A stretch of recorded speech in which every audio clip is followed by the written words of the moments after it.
নমস্কার, শুভ সকাল। আজ 8ই জুন সোমবার। পঞ্জিকা অনুসারে আজ জ্যৈষ্ঠ কৃষ্ণা অষ্টমী তিথি। আজ থাকছে বিষকুম্ভ যোগ ও প্রীতি যোগের প্রভাব। মকর, কুম্ভ ও মীন রাশির জাতকদের ভাগ্যে আজ কি আছে জেনে নিন। মকর রাশি, আজ ভ্রমণ না করাই উচিত হবে। ভাইকে নিয়ে কোনো সমস্যা বা বিরোধের মুখে পড়তে পারেন। সন্তানের উন্নতি আনন্দের কারণ হবে। স্বামী স্ত্রীর মধ্যে অশান্তি দেখা দিতে পারে। নতুন কর্মসংস্থানের সুযোগ পেতে পারেন। কমিশন ভিত্তিক কাজ যাদের, তারা সমস্যায় পড়তে পারেন।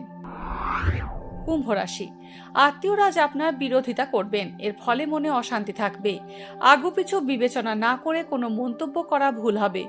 মায়ের থেকে কিছু প্রাপ্তি হতে পারে। বন্ধুর থেকে সুখবর পেতে চলেছেন। চাকরিতে উন্নতি ও সাফল্য লাভের যোগ রয়েছে। গলা ও দাঁতের রোগে কষ্ট পেতে পারেন।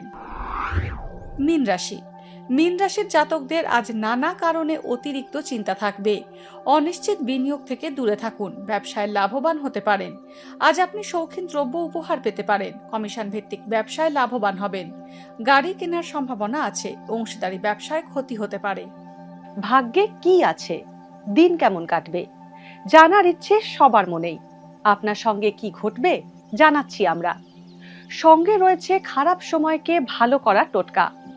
ঘরের কোথায় কি রাখবেন, বাস্তু কি বলছে, কি রহস্য হাতের রেখায়। এই সব উত্তরের পাশাপাশি নিজের সংস্কৃতি, পুরাণ ও ঐতিহ্যকে জানুন আরো কাছ থেকে। চোখ রাখুন এই সময় অনলাইনের অ্যাস্ট্রো পেজে।